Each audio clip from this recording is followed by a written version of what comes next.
So I guess the way we focus on asset management is really as a starting position, we invest into companies and we like to invest into good management teams as well. So, that's the first driver in terms of value is ensuring that, you've got a good management team that can deliver the business plan.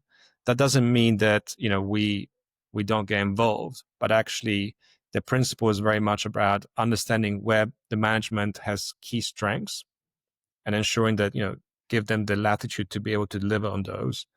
And then it's really kind of sitting down with management to identify, okay, where are some of the gaps and where our team or our senior advisors can really add value as well. So it's very much a hand in glove type approach rather than, overseeing all parts of the processes, because I think at that point in time, that doesn't really allow the management who, are credible individuals with a good know-how to be able to deliver where their expertise lies. And that's actually quite important in that kind of lower mid-market where we invest, because ultimately the companies are smaller and the management teams are leaner. So there are definitely areas where we can work very well together in order to actually be additive to what the management team does.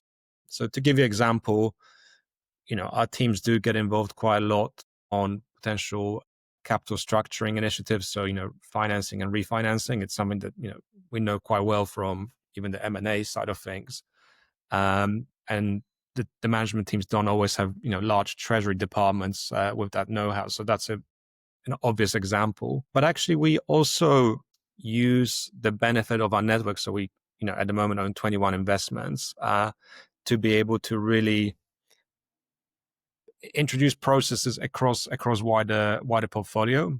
So ESG is a very good example of this. So our head of ESG kind of works quite a lot with the management teams in terms of establishing all the ESG processes, not just because of us as a financial investor, but actually, a lot of the regulation now requires a lot of the companies, to disclose various KPIs and address various ESG issues.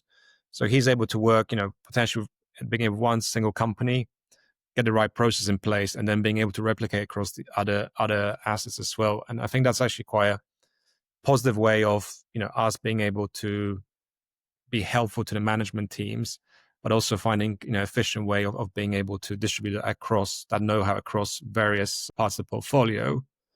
We do a lot of these kind of common initiatives where there is a common seminars about sharing information, but also having kind of common objectives afterwards. So we've recently done something on cybersecurity, for example, where we brought all our Finnish companies together really to get to a point of understanding, okay, what's the best in class approach to cybersecurity? What can the companies do together to actually be able to protect themselves further? And that has, led from that information sharing and, interesting input, not just from within the companies, but actually from sectorial experts in that space, but then really into taking it forward and setting up task groups, which, over time should better all the companies in terms of that specific topic.